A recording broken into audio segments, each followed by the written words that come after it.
प्राप्ती, सहा विकाराची स्थिती आणि माया संगती खेळण्या. तीन गुण आहेत, सहा विकार आहेत. मायेच्या नादाला लावलं, विषय संपवला. पण कोणी निर्माण केलं आपल्याला? याचा करता कोण? एकच, त्याच्याशिवाय दुसरा करता कोणीही नाही. मग तिने काय म्हणेल ते होतं महाराज. आम्ही म्हणणार होणार.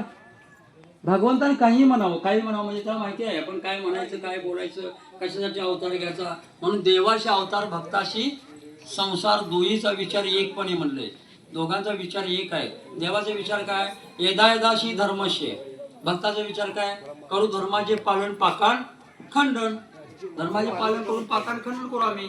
आपला नियम आहे. म्हणून स्वामींची सेवा फार चांगली आहे.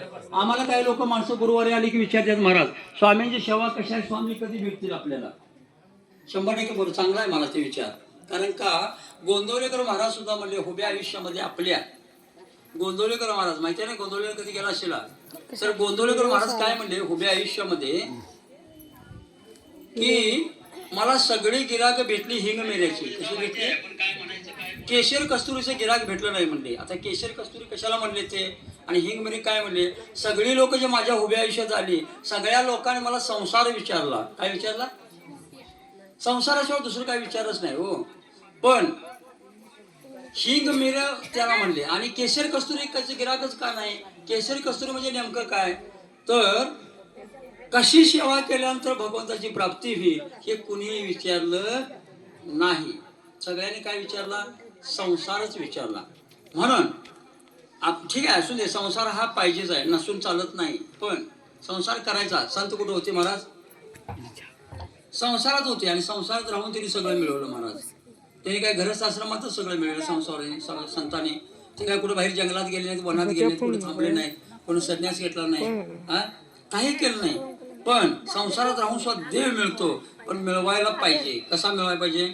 सतत भगवंताचं काय करायला पाहिजे? परितयापाशी पांडवा मी हरपलो दिवसावा, जे नामघोष बरवा करते माझा. त्यांच्या नामाचा बरवा जर सतत केला तर तो बाजूला कुठेही गेलेला नाही. मग कधी कधी करावा महाराज? आसने, शयने, भोजने.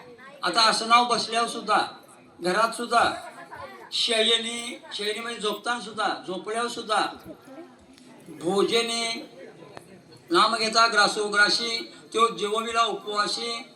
जर नाम घेता, जर तुम्ही भगवंताचं जर नाम घेऊन स्वामी स्वामी म्हणून जर काही खाल्लं तर तुम्हाला काही बाधा होणार नाही.